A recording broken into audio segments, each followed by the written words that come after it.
제가 이제 중국 관련 책을 4권을 썼고 지금 계속해서 원래 아마 1권 내지 2권이 더 나올 겁니다. 일단 중국이라는 이미지에 대해서 한번 간단하게 한번 생각해 보시죠. 뭐 이렇게 제목은 붙였는데 중국이라는 게 우리가 대부분 부정적인 이미지가 많습니다. 대륙이라는 큰 광대한 영토를 갖고 있지만 일단 예전에 못 살았죠. 지금은 G2라고 하지만 사실 중국 사람들의 어떤 뭐 가서 보면 입성이나 뭐 여러 가지를 보면 잘 살고 있다고 생각하는 사람 많지 않지 않습니까? 그죠? 그런데 실제로 중국이 못 사냐 하면 그렇지 않거든요. 세계에서 10년 이내 그 대학 부자가 된 사람이 가장 많은 곳이 중국입니다. 그런 점도 있을 테고, 또는 중국이 가지고 있는 또 다른 이미지 중에 하나가 아주 무례하다, 잘 씻지 않고 더럽다, 또는 짝퉁 물건을 많이 만들어서 뭐 한국 사람이 유해행을 하면 짝퉁을 한두 개씩 사오기도 하지 않습니까? 그만큼 짝퉁 천국이기도 한데 그 짝퉁 천국 중국이 이제는 세계 엔진이 되어가고 있다는 거. 또 하나 이제 간과하는 게 중국이 우리보다 더 자본을 쫓아가는 자본주의 시장 경제를 하고 있는 나라 같은데 실제로 과연 그런가? 그 뒤에는 뭐가 있는가? 바로 공산당이라는 체제가 있습니다. 뭐 우리나라도 뭐 정당이 많이 있지 않습니까? 새누리당도 있고 더불어민주당도 있고 국민당이 있지만 중국의 공산당은 독특한 체제를 가지고서 중국 대륙을 통치하고 있는데 아마 그 부분들이 뉴스에서만 보는 공산당과 다른 면모가 있다는 거. 그런 점들 다 뭉뚱그려서 우리는 중국은 어떠어떠하다라고 한 단어로 규정할 수 있을까? 여기 계신 동원 선후배 여러분께서도 중국에 대한 이미지가 다 있을 거 아니에요, 그죠? 그런 이미지들을 이제 묶어서 중국은 정말 이해할 수 없는 나라다, 이렇게 이야기하면 안 되고 이 모든 것들을 다 묶어서 중국이라고 얘기하는 게 좋지 않을까.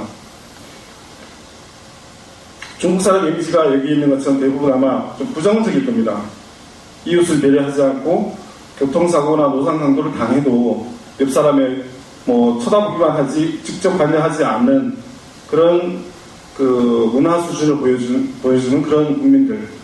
우리나라에서는 있을 수 없는 일이 중국에서 많이 일어납니다. 왜 그랬을까요? 그 사람들의 어떤 삶의 철학, 그 속에 어떤 트라우마 같은 게 있지 않을까. 근데 왜 중국 사람들은 그만큼 돈을 밝힐까? 그냥 인간의 본능일까요? 그건 아니겠죠. 한국 사람들도 돈을 밝히잖아요. 근데 중국 사람들이 갖고 있는 실용주의와 어떤 상업성은 우리가 본받을 부분도 있고, 혹은 저래서 저 사람들이 G2로 나갈 수 있는 바탕이 되었다, 이렇게 볼 수 있는 측면이 있습니다. 보통 우리가 이제 중국을 많이 가죠. 가면 소위 중국을 갈 때 우리가 중국 간다고 하지 중국의 베이징이나 상하이나 아니면 뭐 청두, 옌타이 등등 중국의 여러 지방을 간다고 얘기하지 않습니다. 혹은 중국의 산동성이나 아니면 저장성 또는 스촨성, 그 지명까지 얘기하는 사람은 한 번도 보지 못했어요. 그냥 중국 갔다 왔다. 어디야? 중국. 그죠? 카톡상에서 카톡되죠. 중국이라고 하죠. 근데 중국이 과연 중국이라는 한마디로 얘기할 수 있는 그런 작은 지역이 아니지 않습니까? 저도 가끔씩 당하는 일인데, 뭐 동문선후배도 있고 친구도 있고 회사 동료도 있는데, 내가 언제 상하이를 가니까 거기서 보자. 그런데 서울, 대구 정도는 뭐 KTX 타고 1시간 반, 1시간 45분이니까 충분히 왔다 갔다 할 수 있는 거리죠. 근데 베이징에서 상하이는 기차로 예전에는 7시간이 걸렸습니다. 비행기 타고 1시간 40분. 베이징 상하이 아주 가까운 거리죠. 이를테면 티벳의 라싸 같은 곳이 과거에는 한 일주일 정도 갔었습니다. 근데 2005년에 칭짱 열차라는 게 생겨서 베이징에서 티벳의 라싸까지 24시간이면 갑니다. 엄청 빨라진 거죠. 근데 우리는 24시간 기차를 탄 적이 없지 않습니까? 한반도에서 뭐 기껏해봤자 물론 이제 반으로 갈라졌으니까 서울에서 부산까지 예전 보통 열차 완행시절 탔을 때 한 9시간 정도 아마 걸렸을 겁니다. 과거에. 그런 나라에서 중국을 우리식으로 본다면 과연 정확하게 보는 건 아니겠죠. 근데 이 중국이 미국을 대신해서 세계 최강 대국의 꿈을 꾸고 있습니다. 가끔씩 얘기하는 중국몽도 있고 중화제국의 꿈도 있는데 과연 그 사람들한테 미국을 대신하는 그런 자리를 물려줄 수 있을까요? 불안하죠. 우리가 지금 생각하는 중국이 세계의 리더가 돼서 소위 말해서 미국 대신에 뭐 이를테면 분쟁에도 개입하고 유엔을 대표하기도 하고 할 수 있을까요? 아마 쉽지는 않을 겁니다. 현재 상태로는. 그런데 중국은 2030년쯤에는 미국을 제친 세계 제1의 중화 제국 건설을 꿈꾸고 있습니다. 앞에서 간단하게 설명한 이런 중국만으로 봐도 우리가 지금까지 알던 그 중국과는 조금씩은 거리를 두고 중국을 다시 봐야 되는 거 아닌가라는 생각을 하게 됩니다. 그래서 이렇게 했는데 우리가 이해하는 방식에서 좀 더 벗어나서 중국 속으로 들어가는 걸 해보도록 하죠. 이건 간단하게 중국에 대한 역사적인 걸 갖고 봤는데요. 춘절 때 만리장성이고요. 개혁개방은 덩샤오팽이 시작한 거죠. 그리고 중국이 경제를 발전시켜서 WTO 가입을 하고 세계 공장이 되지 않습니까? 그러면서 우리가 알던 중국은 중국의 장막은 걷어져 버렸고 지금 베이징의 모습입니다. 춘절 때 모습이고요. 이거는 1966년부터 70년까지 문화대혁명 때 모습이고요. 지금 중국이 시위가 빈번합니다. 사회주의 국가인데도 불구하고 철거를 하면 저렇게 자신의 생존권을 지키기 위해서 철거를 합니다. 이분들은 결혼 증명서를 가지고서 찍은 거고요. 중국도 젊은이들의 돈 없는 젊은이들이 취직하기 힘들고 결혼하기 힘들고 그리고 집을 구하기 힘듭니다. 과도하게 집값이 올라서 도시에 사는 젊은이들은 집 구하는데 한 30년 걸린다고 해요. 이런 사람들이 바로 농민공이라는 사람들인데 무려 전국에 걸쳐서 2억 5천만 정도가 있답니다. 농민공이라는 얘기는 원래 농민이었다가 도시로 나가서 돈을 벌러 나온 노동자. 여기 사진 찍힌 이 사람들도 마찬가지로 베이징에 와서 자선급 추리를 하면서 드디어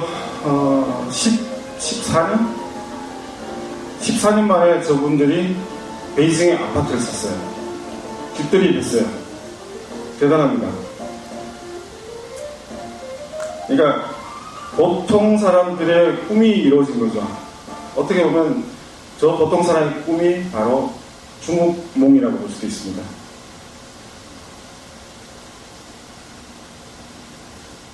뭐 늘상 하는 얘기지만 우리나라 사람들은 중국을 좋게 보진 않죠. 그리고 아직도 가난한 이웃나라, 땅덩이는 넓지만 문화 수준은 떨어지는 다소 중진국 이하의 나라라고 많이 얘기를 해요. 그리고 중국 사람들이 한국에 와서 쇼핑을 많이 하는데 쇼핑하는 것조차도 그렇게 달가워하는 사람은 많지 않을 겁니다. 시내에서 차가 막히죠. 그리고 그 사람들이 보따리 들고 가는 걸 보면서 아마 이제 졸부라는 생각들을 많이 할 겁니다.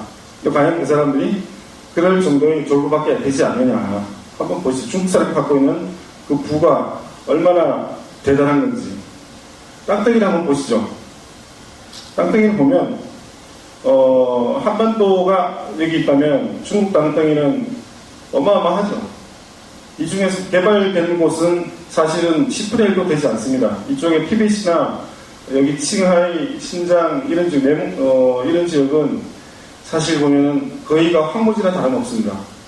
다만 이곳에 석유와 부전자원들이 엄청나기 때문에 중국이 소수민족들의 독립을 못하게 하는 거죠.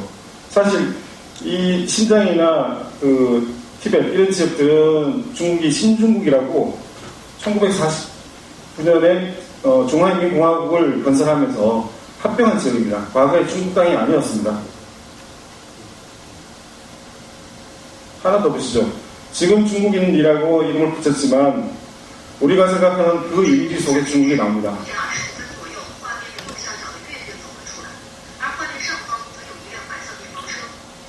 저기 화면에 보이는 저 꼬마 아이가 차에 칩니다. 교통사고 당해요. 보세요.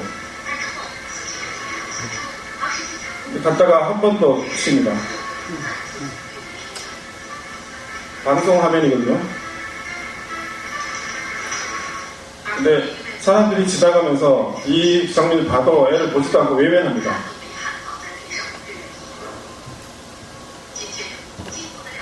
그냥 이렇게 지나가도 오토바이 타고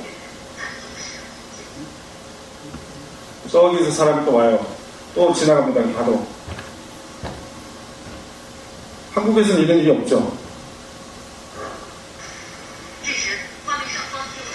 이 차가 지나가도 네 번째 차 칠 뻔합니다. 끝에 칩니다.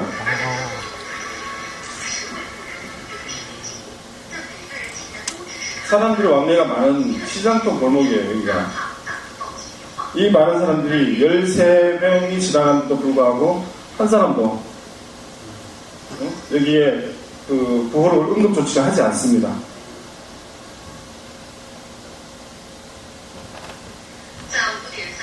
이제 폐지 죽는 아주머니가 와서 어린아이를 이제 돌봅니다.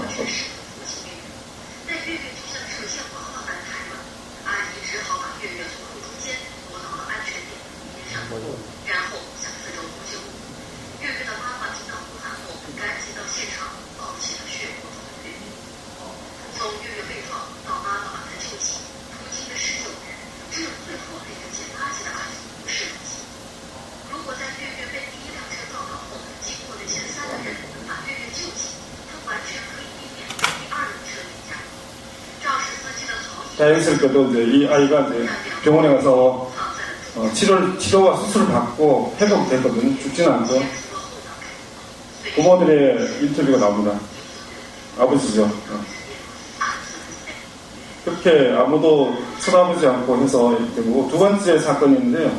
이게 역시 이제 2014년 여기죠. 광동성의 한 병원에 있었는데, 병원에 진찰을 받으러 갔는데 여기 서 있는 분이 있습니다. 이분이 갑자기 쓰러집니다.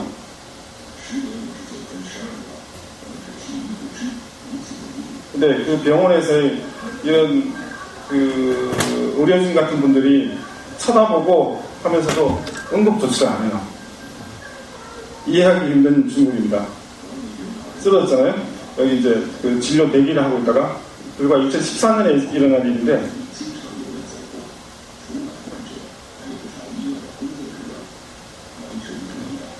이분 이제 일하는 그쵸, 의료진 같죠. 의료진인데 이렇게만 쳐다봐요. 적극적인 보호 조치를 하지 않습니다.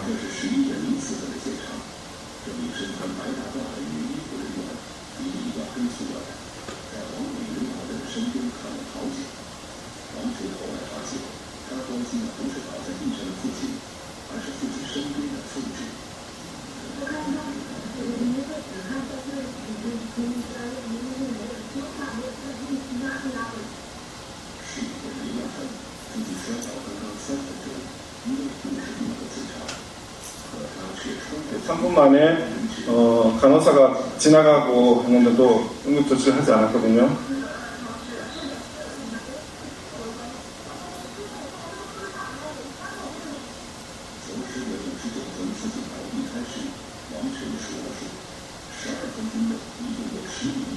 그러니까 12분 만에 사실은 이제 그 의료진이 발견해서 구호조치를 했는데, 12분 동안 의료진이 한 10명이 여기를 지나갔습니다.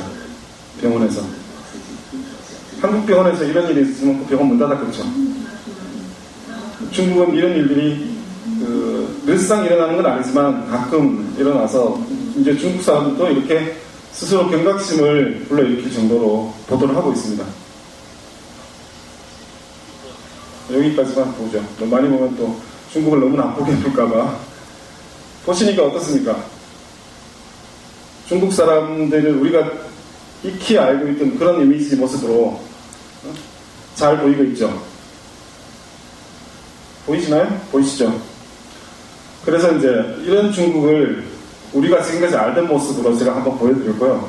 그럼 과연 중국을 저렇게 문화적 수준이 낮고 인간에 대한 그 휴머니즘이나 애정이 부족한 그런 나라로만 볼 것이냐, 한번 곰곰 생각해보기 위해서 일단 보여드렸고요. 현재의 모습이고, 첫 번째, 중국이 하나의 국가로 우리가 많이 생각하지만 중국을 과연 중국이라는 한 나라로 봐야 될 거냐.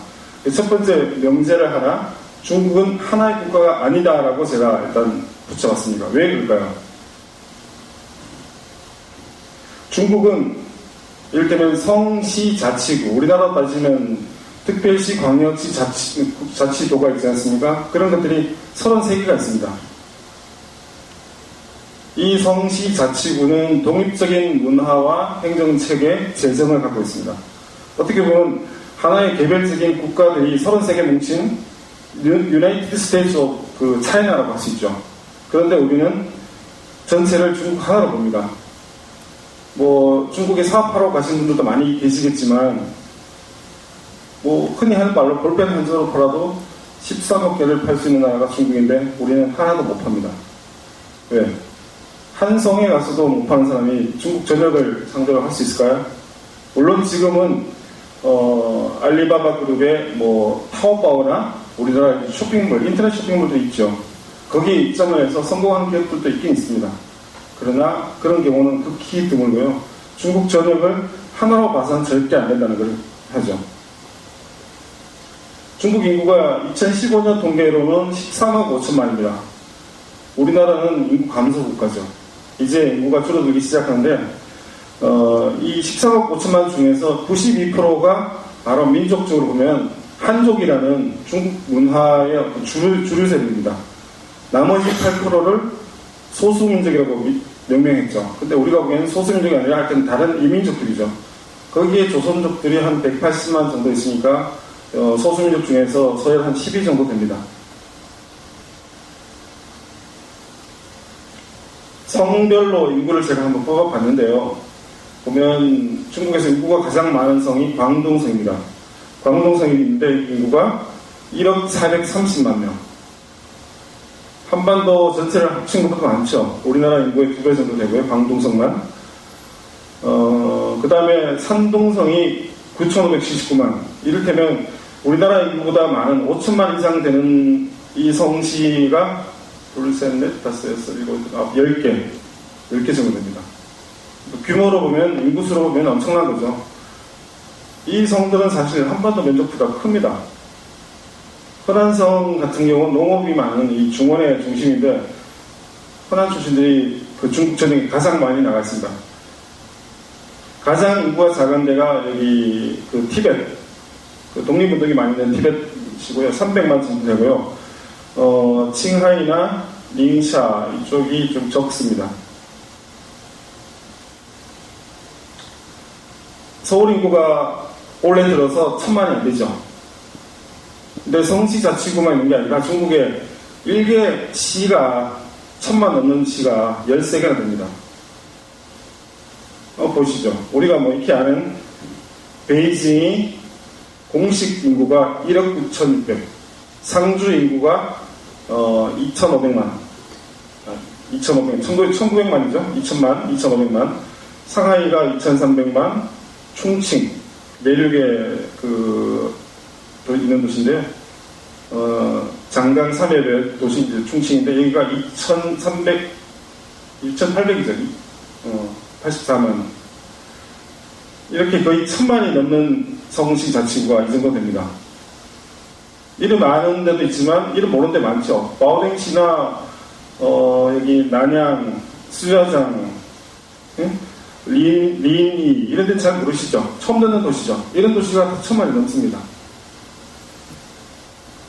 뭐 경상남북도로 합치면 1000만 좀 넘겠죠. 대구와 부산 합쳐서 그런 정도가 이런 도시 하나의 인구라니까 인구가 얼마나 많은 걸 알겠죠. 그래서 이제 중국 얘기를 하면 중국을 하나로 보는 게 아니라 중국의 성시 자치구를 한번 따로따로 보는 전략적 접근이 필요하지 않을까. 우리 중국 여행 많이 가지 않습니까? 가장 많이 갔던 데가 지금도 베이징일 테고, 베이징의 자금성, 천안문 광장, 혹은 만리장성, 뭐 이런 쪽으로 많이 가지 않습니까? 그리고 나서 그 다음 가는 곳이 상하이를 비롯한 항저우, 수저우 이런 식으로 묶어서 한번 가고, 그 다음에 황산, 태산, 계림, 장가게 이렇게 또 주요 천하 하듯이 가고, 그 다음에 어디 갑니까? 한국 사람들은 이렇게 산수 구경을 좋아하지 않습니까? 지금 기한 절벽과 아니면 뭐 소수민족들 보는 거 좋아하는데, 실제로 중국을 보려면 각 지역 특색 있는 지역들을 한 번씩 돌아보는 그런 투어도 한번 생각해 보면 좋습니다. 주제별로. 나중에 혹시 그런 걸 가고 싶다면 제가 이제 조언을 해드릴 수 있고요. 중국을 위한 이제 핵심 키워드 10가지라고 제가 집어봤는데요. 한번 보시죠. 어떤 게 있는지. 첫 번째가 저기 공산당이 있습니다. 공산당. 우리 공산당이 싫어요 하는 이승복 얘기가 아니라, 중국 공산당을 이해하지 못하면 중국의 체제를 이해할 수가 없습니다. 중국 사업을 할 수가 없습니다. 소위 말해서 최소 비용의 최대 효율을 낼 수 있는 것이죠. 그 관시를 맺으려면 공산당과 좋은 관계를 맺으면 됩니다. 물론 당연히 외국 사람은 중국 공산당에 입당할 수도 없고, 공산당은 상당히 까다롭습니다. 현재 중국에서 공산당원 숫자가 거의 1억 명에 육박한 8,900만입니다. 두 번째는 사회주의 시장 경제. 중국 가서 보면 사람들이 뭐 하고 다니는 거나 중국 경제를 보면 자본주의 시장 경제의 극치를 보는 듯합니다. 무조건 돈을 보고 뛰어들죠. 개혁개방 이후에 중국 사람들이 정말 돈을 버는 바다에 뛰어든다 해가지고 시아하이, 하해라고 얘기를 했어요. 그 바다에 뛰어드는 거죠. 자본주의 시장 경제를 시작한 거죠. 그리고 나서 30년, 개혁개방 이후 30년 중국은 드디어 미국의 버금가는 G2가 되었습니다. 그 바탕이 되는 게 사회주의 시장 경제입니다. 그런데 중국 사람 스스로 자기들의 경제체제를 뭐라고 하죠? 중국 특색의 사회주의 시장 경제입니다. 근데 우리가 보기에는 사회주의 시장 경제가 아닌 자본주의 시장 경제라고 얘기하는 사람들이 많아요. 근데 그 사회의 경제 시스템을 어떤 방식으로 누가 통제하느냐, 그걸 봤을 때 중국식 통제 시스템이 늘 통용되고 있습니다. 그걸로 봤을 때 보면 중국은 중국 나름의 독특한 경제 체제를 갖고 있다 볼 수 있죠. 그 다음에 세 번째가 잘 안 보이는데요. 농민공이라고 아까 얘기한 숫자를 있고, 그 다음에 후쿠오 제도가 농민공과 연결되어 있습니다. 후쿠오는 우리 식으로 얘기하면 호적입니다. 호적. 중국은 농촌 호적, 도시 호적이 따로 있습니다. 이를테면 거주 이전의 자유는 있지만 다른 지역으로 가면 그 지역의 교육과 문화, 의료 혜택을 받을 수가 없어요. 그러니까 젊은 사람들이 베이징이나 상하이나 선전이나 이렇게 일자리를 찾아서 가서 살아요. 근데 그 사람들의 아이들은 베이징이나 상하이나 선전 같은 대도시에서 학교를 다닐 수가 없어요. 비정규 학교에 다니거나 결국은 정규 학교를 다니려면 자기 고향에서 호적이 있는 데서 다닐 수밖에 없어요. 그러면 호적을 따면 될 거 아니냐? 베이징 호적 따는 게 가장 어렵습니다. 나중에 보면 호적 따는 법이 있는데요. 호적 때문에 소위 말해서 이제 우리 중국 동포들이나 아니면 중국 사람들이 한국 사람과 결혼해서 한국 국적을 따는 것보다 어렵습니다. 그 다음에 볼 수 있는 게 일가구 일자녀 정책인, 이거는 작년에 폐지가 됐습니다. 폐지돼서 한 가구에 2명까지 나올 수가 있습니다. 라오바이싱 역시 중국 사회를 이루는 밑바닥 서민들을 지칭하는 어떤 용어인데요. 이 부분에도 한번 주목해서 볼 수 있고요. 샤오팡이라는 말은 소강이죠, 소강. 그리고 옴바오. 옴바오가 뭐냐? 옴바오를 지나서 샤오팡이거든요. 중국 사회가 가끔씩 중국의 양회라는 걸 뉴스에서 나올 겁니다. 전인대, 전국인민대표자 회의, 그리고 정치협상회의라는 중국의 어떤 정치체제를 이루는 두 가지 틀이 있는데, 그 회의가 매년 3월에 있어요. 그걸 통해서 그 해에 모든 정책을 결정하는데, 거기서 제시한 게 2020년 전면적인 샤오캉 사회의 건설입니다. 샤오캉 사회가 뭡니까? 원바오는 굶어 죽는 사람 없이 배불리 따뜻하게 사는 사회입니다. 중국은 2002년에 후진타오 체제가 들어서면서 이 원바오 시대가 도래했다라고 선언을 했어요. 그리고 다음 목표는 전면적인 샤오캉 사회다. 근데 아직까지 샤오캉 사회는 아니고요. 샤오캉 사회는 쉽게 얘기하면 모든 국민이 중산층으로 사는 시대.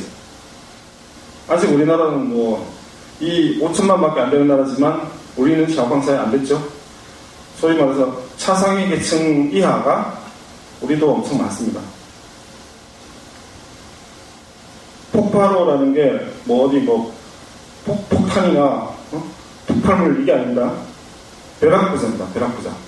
폭발하듯이 돈을 벌어서 중국 사회를 이끌고 있는 새로운 신흥 계급이 바로 폭발호입니다. 폭발호 중에서 우리가 가장 많이 보는 사람이 누구죠? 소위 알리바바 그룹의 마위, 그죠? 샤오미 그룹의 레이지, 완다 그룹의 이런 사람, 우리가 이름을 한 번씩 들어본 적이 있다 이런 사람들이죠. 바로 폭발호 중에 대표적인 사람입니다. 그 사람들은 최근 5년, 10년 만에 세계 최고 10대 부자로 들어온 사람들이에요. 어떻게 그렇게 가능하죠? 한국에선 죽었다 깨어나도 안 되잖아요. 삼성에 지금 아마 병석에 있을 거로 생각하는 이건희 회장 같은 경우 본인이 돈을 번 게 아니잖아요. 물려받은 거죠. 이병철 회장으로부터. 중국은 물려받은 사람들은 거의 없습니다. 그 다음 디스산저라는 말이 있는데요. 여기 우리 동문 선후배 여러분들께서도 중국에 가서 KTV라는 곳을 아마 대부분 한 번씩은 섭렵했을 걸로 생각합니다. 선배 갔다 오셨죠? KTV. 중국 KTV와 한국 술집의 차이점이나 일단 거기서 접대하는 여성들이 정말 만리장성 사듯이 많이 나온다. 두 번째, 술값이 싸다. 등등 여러 가지가 있는데요. 그와 비슷하게 이 디스한저라는 이제 불륜 문화입니다. 중국 사회에서 가장 고질적인 어떤 사회 현상 중에 하나가 부패인데요. 고위 공무원이나 이런 사람들을 부패 혐의로 적발하면 반드시 여자가 나옵니다. 그 중에 일부는 미국으로 돈을 빼돌렸고, 그것도 소위 말해서 세컨드나 서드의 이름으로 가서 살고 있고 그럽니다. 그 불륜 문화는 왜 중국에서 이렇게 성행할까요? 돈 벌면 다 생기는 건 아니잖아요, 그죠? 그리고 깨끗한 사람 많이 있습니다. 그리고 마지막으로 이 중국몽이라는 것을 다시 한 번 더 생각하게 될 겁니다. 중국몽이 무엇이냐? 중국 사람의 꿈이기도 하고 중국의 꿈이기도 합니다.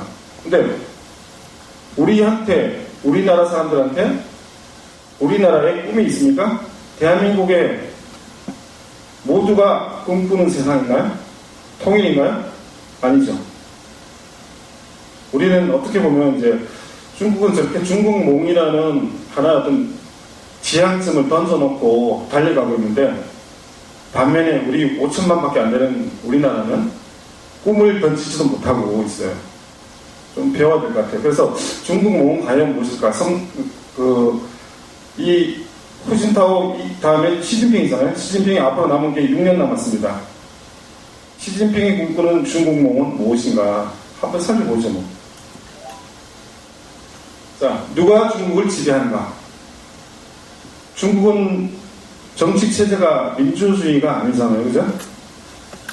근데 중국 사람들은 소면서 민주화 시위도 잘 하지 않고 현 체제에 순응해서 잘 살고 있는 것 같죠.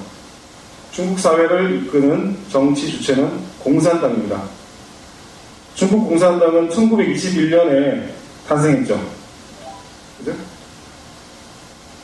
그 공산당의 시스템에서 정점에 있는 사람이 바로 시진핑입니다.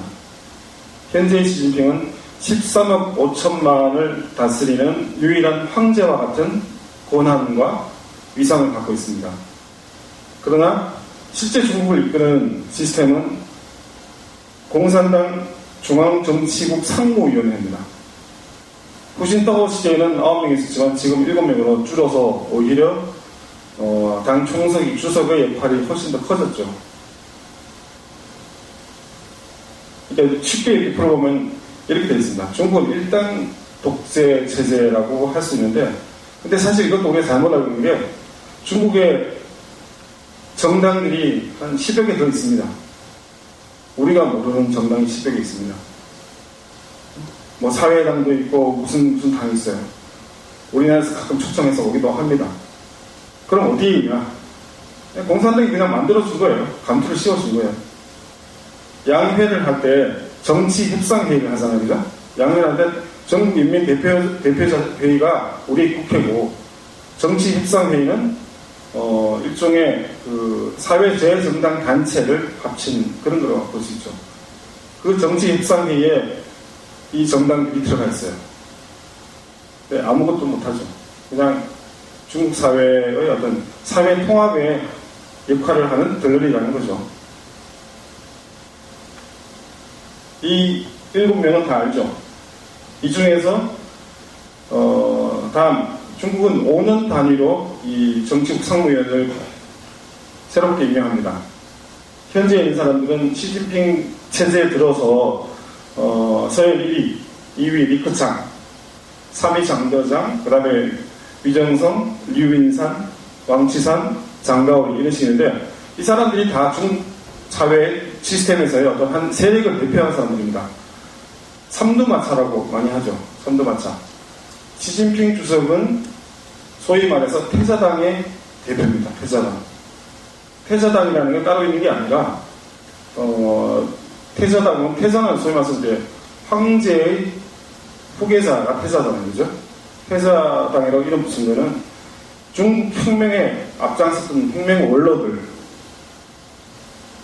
이를테면 시진핑의 아버지가 누구죠? 시중신이라는 사람인데요. 마오쩌둥 시대에 부총리까지 했었습니다.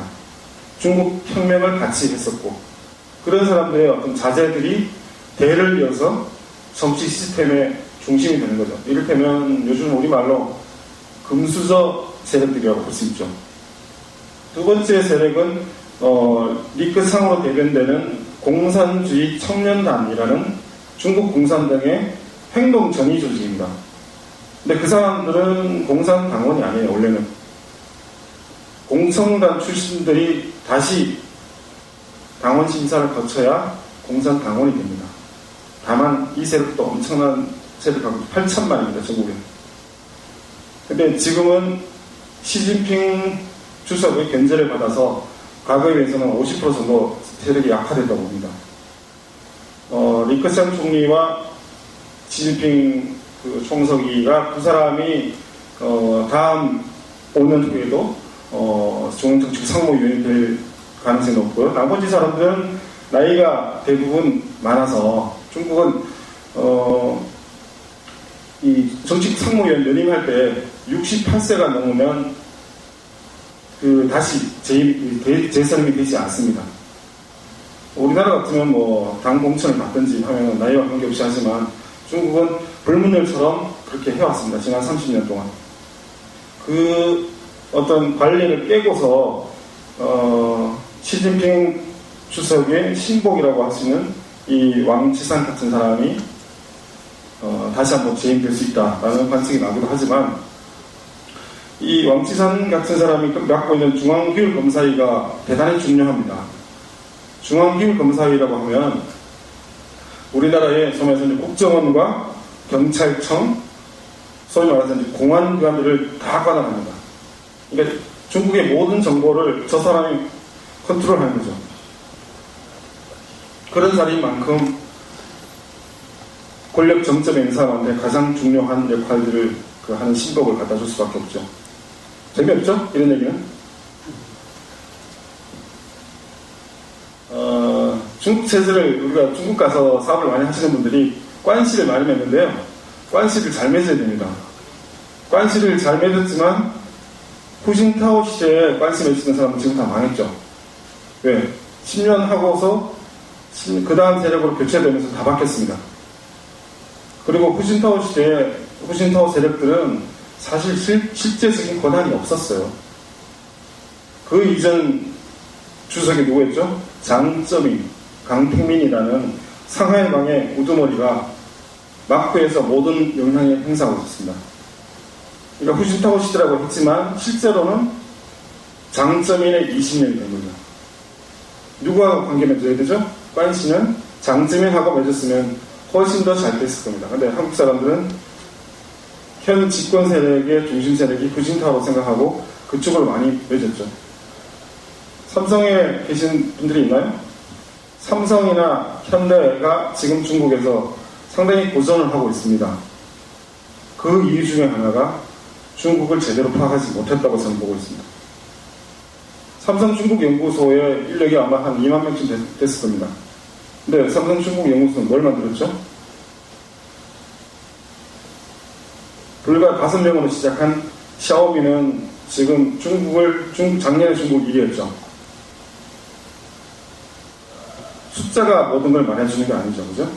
얼마나 효율성 있게 중국을 이해하고 가느냐가 제일 중요하다고 봐요. 붉은 전화기라고 했는데요. 여기서 붉은 전화기를 가진 사람이 최고의 실세입니다.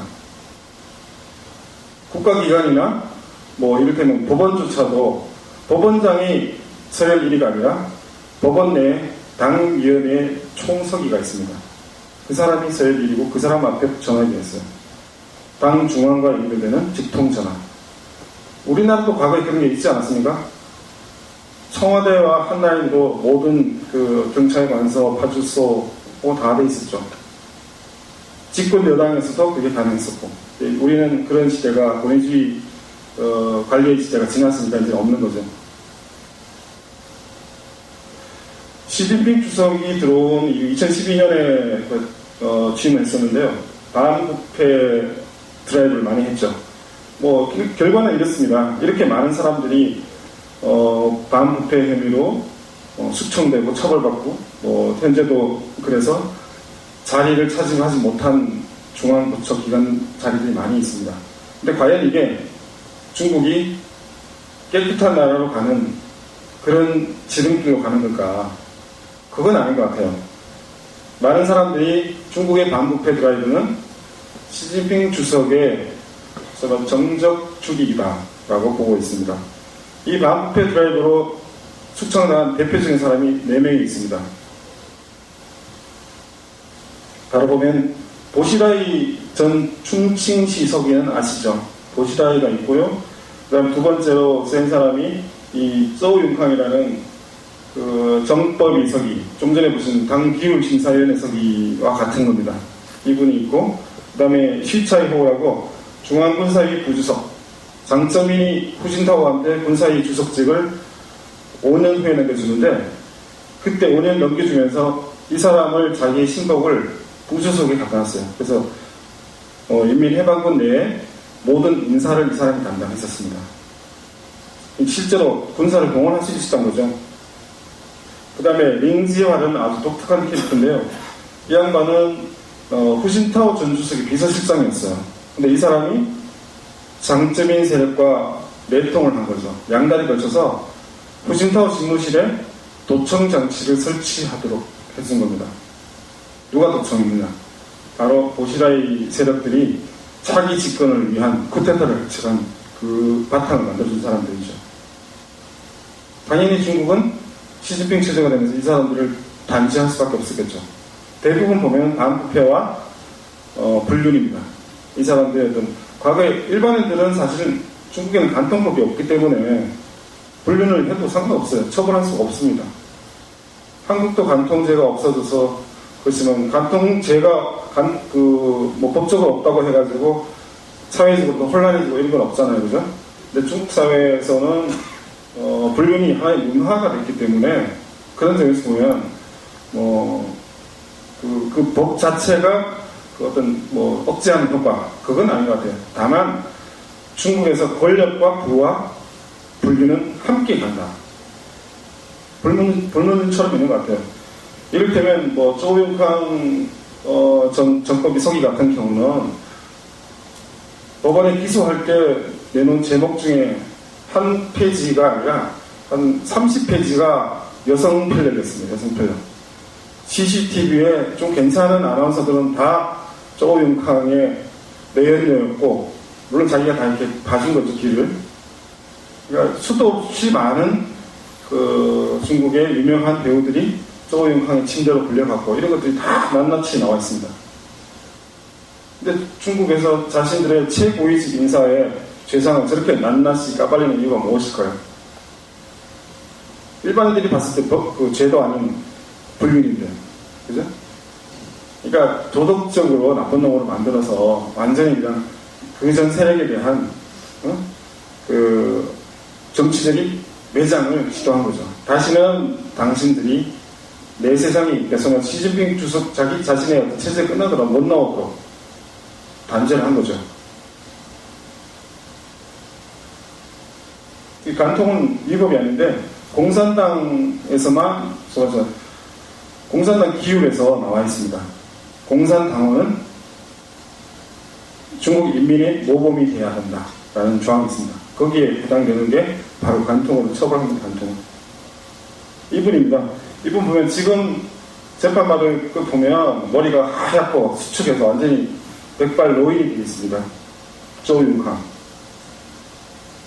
이 보시라이 전 서기와 이 시차이호 두 사람도 사실은 이제 쿠데타에 성공했으면 보시라이가 주석이 됐겠죠.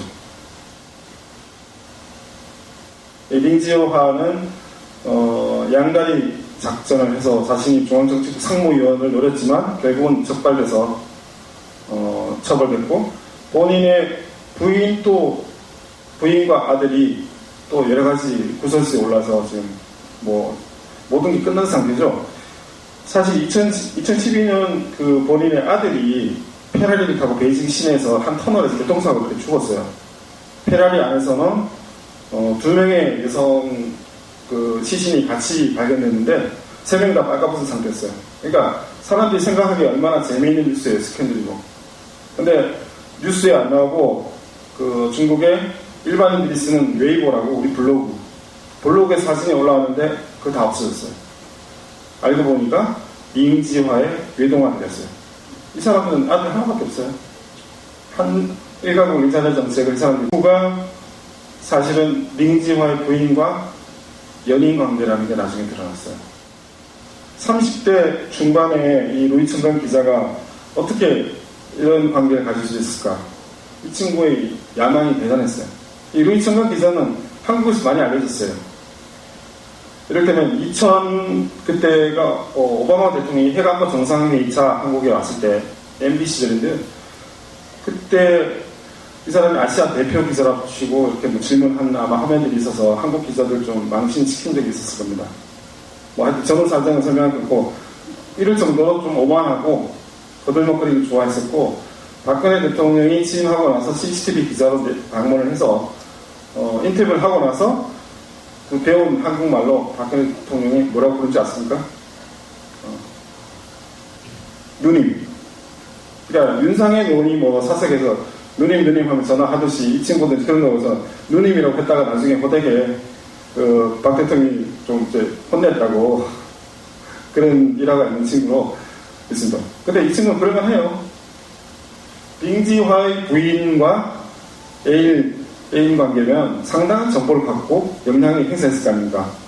뿐만 아니라 이 친구는 장관급 부인들 20명과 연인 관계를 유지하고 있었습니다. 우와. 대단하죠? 카사노바 중에서 이런 카사노바가 최고로 봅니다. 자신의 출세를 위해서 고관들의 부인들과 밀접한 관계를 갖고 활용했던 거죠. 근데 결국은 CCTV에서 한 방송을 생방송을 준비하다가 현장에서 체포돼서 현재는 간첩 혐의까지도, 왜냐면 간첩 혐의는 봤을 때 배신자가 됐을 거 아닙니까? 자기 부인들하고 놀아놨으니까 가만두겠습니까? 무기징역에 처해졌습니다. 근데 하여튼 한편으로는 이런 야망을 가진 친구가 성공했으면 어떨까라는 생각하죠. 결국은 이 친구가 CCTV 사장이 되고 중앙정부 요직으로 갔었겠죠. 이를테면 보시라이 전 중칭시 서기 같은 경우도 전공을 다른 중국의 지도자처럼 이공계를 한 게 아니라 문과계 통해서 신문학을 했거든요. 그만큼 미리부터 어떤 그런 걸 준비했던 사람인데 의청강도 아마 그런 식으로 고속 성장을 정치적인 폭발호, 벼락부사가 되고 싶었던 것 같습니다. 근데 현재 이제 리커상 총리 교체설이 중국 내에서 파다하게 있는데요. 우리는 관심을 둘 필요는 없지만 한번 주목을 할 필요는 있어요. 리커상 총리는 사실 2인자인데 지금 있는 7명의 지도부 중에서 유일하게 자동으로 연임이 될 사람이에요. 근데 왜 이런 얘기 나왔을까? 게다가 이 사람은 중국의 한 주축인 공청단을 대표하는 정치인이죠. 현재 총리고 중국 경제가 안 좋죠. 세계 경제가 안 좋은 것도 사실은 중국 경제가 안 돌아가기 때문이거든요. 매년 10% 성장하는 중국이 작년에 소위 말해서 7% 성장에서 멈췄잖아요. 물론 원래 그 양회에서 6.5% 이상의 지속적 성장을 속에서 본인 스스로, 중국 스스로 뭐 선포를 했지만 가능할지는 모르겠어요. 중국 경제가 성장률이 1% 떨어지면 우리 경제 성장률이 0.5에서 0.8% 떨어질 정도로 우리가 밀접하게 관련되어 있거든요. 그런데 리커창 총리 교체설은 중국 경제 책임론과 더불어서 시진핑 체제의 변화, 이를테면 10년밖에 하지 않던 총서기의 연임제도를 종신제로 할 가능성이 있다. 그것과 연결되어 있습니다.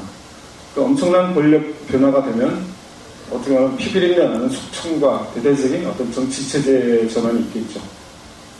관심 있는 분들은 나중에 한 번씩 찾아보시기 바랍니다.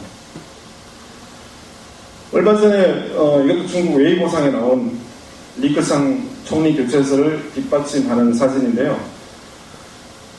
소위 말해서 이제 서민들 경제 안 좋다고 하니까 시장에 가서 소위 말해서 정육점이죠. 정육점에서 대화를 나눠요. 옆에는 다 옆에 이제 수행원들이고 이 대화 내용이 그 웨이보상에 나왔어요. 그러니까 리커창 총리가 경기 안 좋은데 요즘 잘 팔리냐 하니까 당연히 이 정육점 주인이 얘기했을 거 아니야.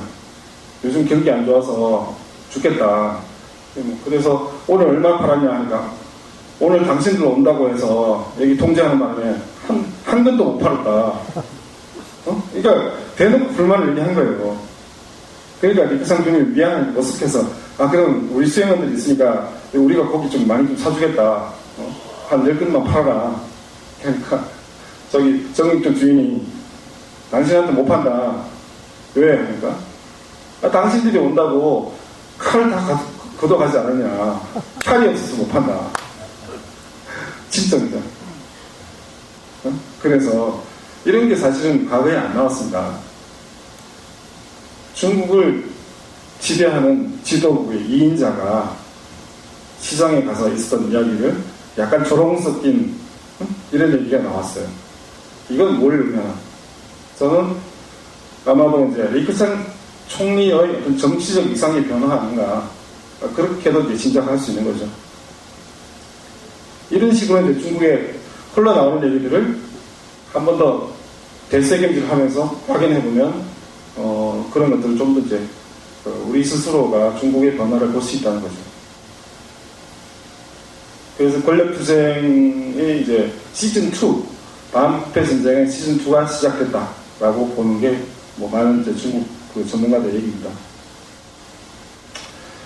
처음에 아까 보여준 그 영상에서 본 다른 사람의 어떤 사고나 불행에 대해서 관여하지 않은 이상한 중국 사람들의 어떤 그 문화적 수준, 어디서 비롯된 것일까요?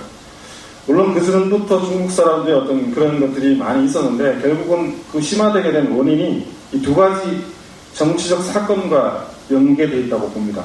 첫 번째가 문화대혁명입니다. 중국의 문화대혁명은 뭐 사실 우리한테도 한때 이제 주거의 장막 속에 있을 때는 포장돼서 잘못 알려진 부분이 있었어요. 그러니까 사회주의 체제를 영속시키기 위한 독자적인 어떤 그 문화운동으로서 보고서 막 격찬했던 사람들도 있었고, 근데 결국은 알고 보니까 인간성을 파괴한 인류 역사상 가장 참혹한 시대를 만드는 거라고 하죠. 1966년에서 10년간 당시에 중국의 지식인들 그리고 중국의 모든 문화적 파괴 약탈이 뭐 가치를 이루 환산할 수 없을 정도의 어떤 그 피해를 입었죠. 그때 사람들이 생활 방식을 토록했어요. 절대로 남의 일에 관여하지 마라. 내가 살기 위해서 아버지를 고발했어요. 우리 아버지가 소위 말 주잡하다. 자산가 그룹이고 지금까지 노동자 농민들을 괴롭힌 사람이다. 나는 우리 아버지를 고발했기 때문에 나는 인민의 영웅이고 나를 대집해달라. 난 살아야겠다. 그 아버지가 잡혀가고 아들은 어쨌든 그 속에서 잘 살았고 학생들은 교수들을 고발했습니다. 저 교수가 소면서 과거에 봉건 사상으로 무장해서 우리를 가르쳤다. 그럼 그 사람 인민재판에 불려나서 몰매를 맞고 숙청되고 감옥에 가기도 하고 하방돼서 평생을 노동자로 살기도 하고 그랬던 시절이 있었죠. 근데 그때 누군가 그 사람은 그게 아니다라고 나서서 옹호를 하면 그 사람도 똑같이 소위 말해서 이제 그 주잡파나 봉건 반동분자로 몰려가지고 처벌받았어요. 그런 시대에 누가 감히 남의 일에 관여하겠습니까? 제가 베이징에서 공부하고 할 때도 보면 옆에서 노상 강도가 있다고 사람들이 뻔히 그냥 쳐다보고 있습니다. 내가 봤던 게 하나 있었는데 나는 외국인이라서 멀리서 감히 뛰어가는 걸 쫓아가지 못했고 또 한 번은 이제 베이징에서 가장 큰 신경보라는 신문이 있는데 어느 날 이허 부근에 있는 한 버스 정류장에서 살인사건이 났어요. 주변에 한 대여섯 명의 사람이 있었는데 그 사람들 있는 속에서 거기서 노상 강도가 칼을 들고 어떤 여자를 돈을 달라고 해서 탈취하고 죽였어요. 네, 아무도 옆에서 말리거나 덤비는 사람이 없었대요. 그 다음날 일면 신문에 칼에 맞아서 피 흘리는 사진이 나왔대요. 모자이크 처리도 하지 않고.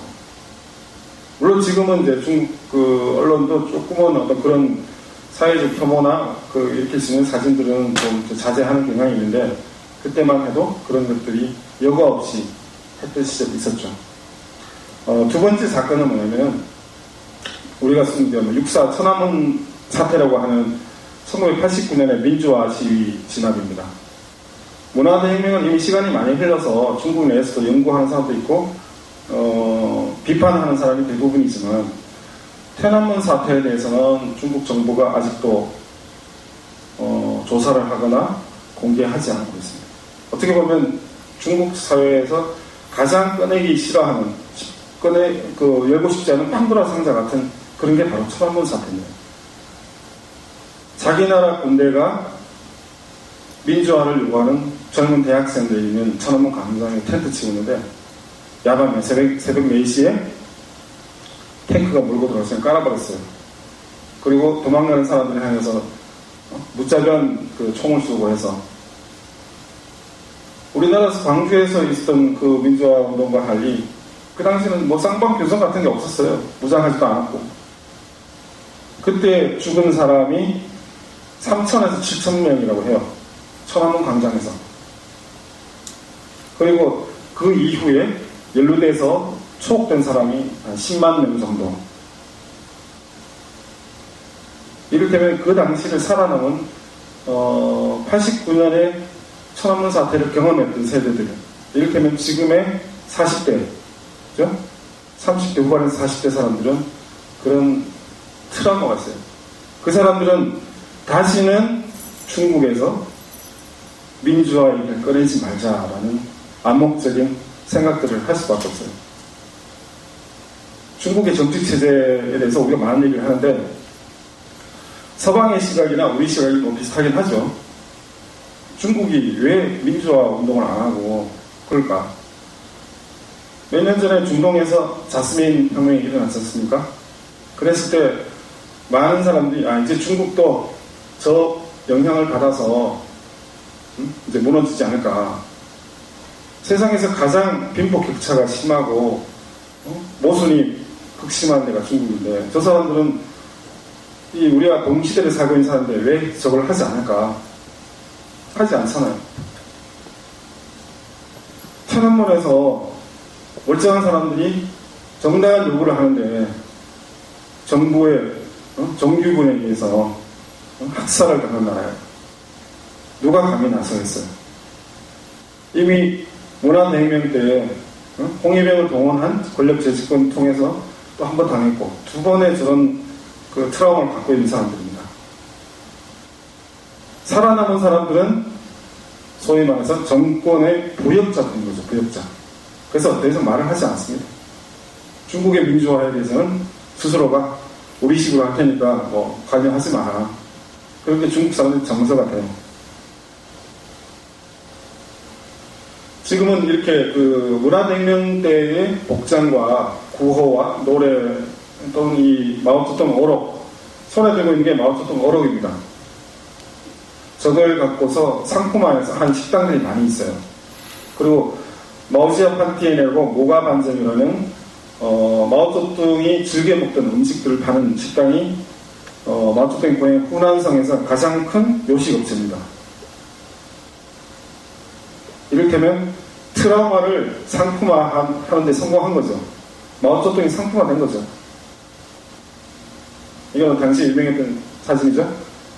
천안문 사태 때 탱크 앞에 섰던 한 학생, 대학생. 지금 미국에 망명가 있죠.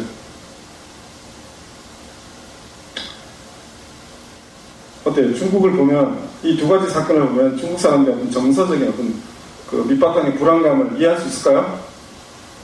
우리나라는 온 국민이 이렇게 뭐 피비린내 나는 살인을 당한 적은 없잖아요. 뭐 6.25라는 그 전쟁을 겪었지만 그 시대는 이미 많이 지나서 아마도 우리하고는 많이 떨어져 있고 북한 체제가 있지만 현재 우리 그 남한 사회와 큰 격차가 있어서 동경하지 않지 않습니까?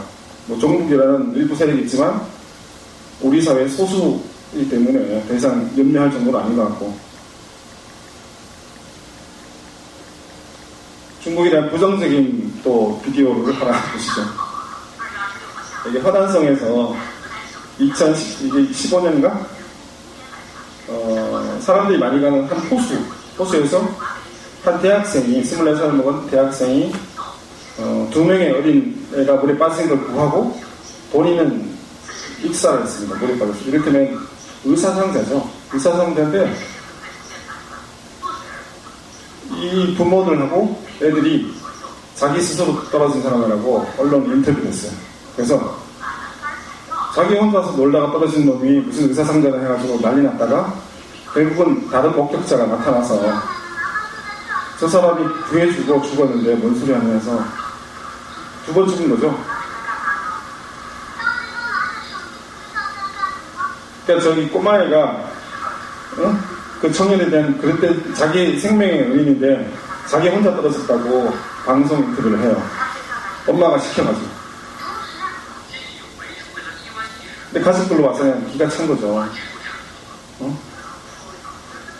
이 다른 목격자가 이제 다시 나타났습니다.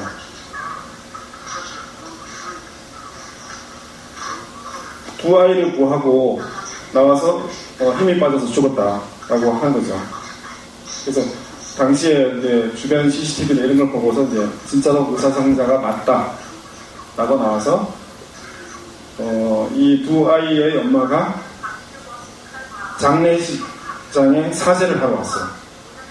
1만 위안의 돈 봉투를 가지고. 근데 가족들은 받지 않죠.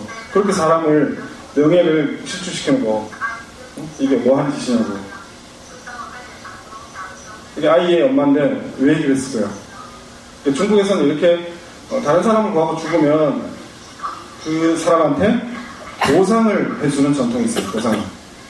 그래서 자신들이 가난하니까 저게 실체가 드러나면 보상해주니까 돈 주기 싫어서.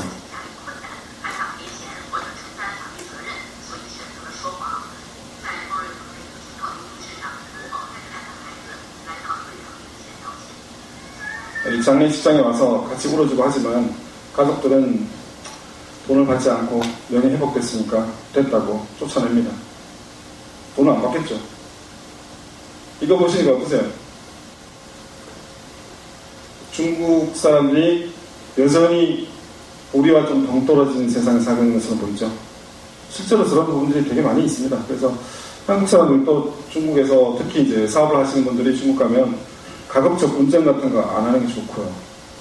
운전하다가 사고가 나면 사실 일상생활은 그 대화가 잘 되지만 싸울 때는 중국어 잘 안 통하잖아요. 외국인이면 일단 봉입니다.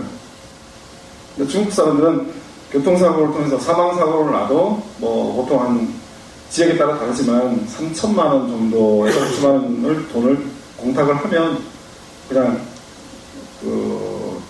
됩니다. 보험금과 따로 보험은 들어야 되고. 사진이 되게 좀 괜찮을 것 같아서 제가 캡처를 했습니다. 제가 찍은 사진도 있는데 그것보다는 최근에 나온 거라서 바로 농민공인인데요. 시간이 벌써 이렇게 6시, 1시간 된 것 같은데 조금 빨리 할게요. 농민공을 만나보신 한국 사람 많지 않을 거예요.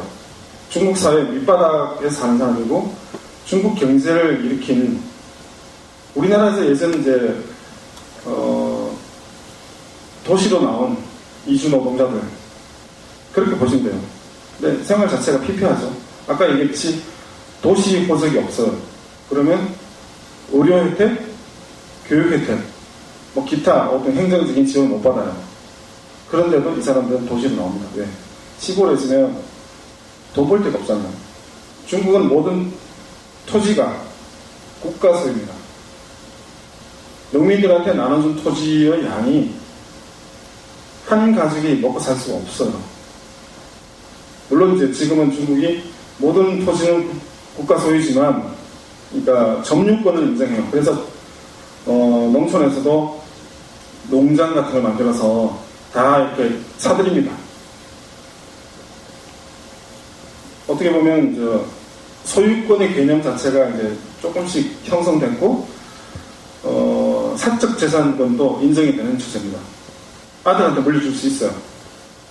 물론 그 베이스는 국가이긴 하지만 점유권을 계속해서 주는 거죠. 근데 점유권이 사실 소유권이죠. 중국의 아파트를 보면 되게 비싸요. 근데 이해가 안 되죠. 아파트 땅이 포함되지 않았으면서도 보통 도시 아파트가 10억에서 20억 해요. 우리나라는 강남쯤 돼야 이제 10억 이상 하잖아요. 그죠? 20평 구간에서 30평이. 근데 중국은 웬만한 중소도시도 10억, 20억입니다. 어떻게 보면 부동산 거품이 많이 낀 거죠. 땅도 못 팔면서. 근데 문제는 뭐냐면 중국 정부나 지방 정부가 언제든지 개발을 한다고 쫓아내면 다 뺏기는 거죠. 쥐꼬리 많은 보상 때문에. 그 쥐꼬리 많은 보상 주기 때문에 이제 사람들이 생존권을 찾기 위해서 시비를 하고 드러놓고 가끔씩 지방에서 폭동이 일어나기도 하죠. 정치적인 문제로 소위 말해서 소요를 하지 않으면 중국 정부에서는 저런 문제에서는 조금 이렇게 관용적인 조치를 합니다. 네. 저 사람들이 살기 위해서 그런 거지 체제 정보를 위해서 그런 게 아니잖아요.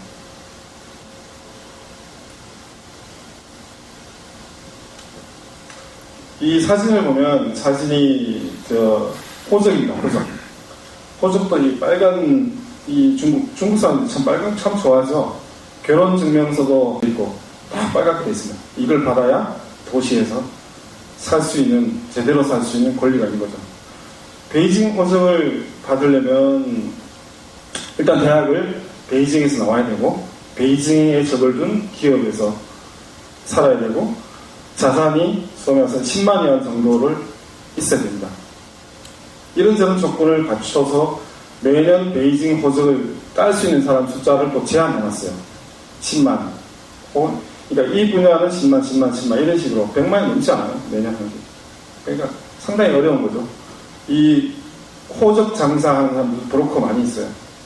그래서 베이징에 재산이 없는 가난한 노처녀가 몇 번 이제 정략 결혼을 하죠.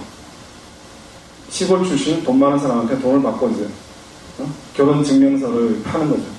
그런 경우도 많이 있어요. 영화도 있고.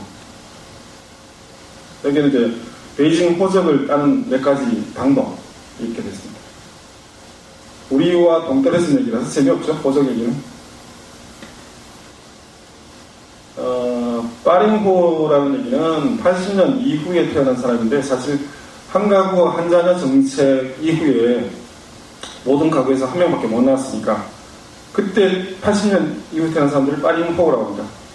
지금 중국의 30대 되니까 아마 중국 사회에 이제 그 가장 핵심적인 인력들이 되겠죠. 이 사람들이 중국의 소비를 주도하고 있고 중국의 중간촌이라는 IT 그 전승기지를 다 장악하는 사람들입니다.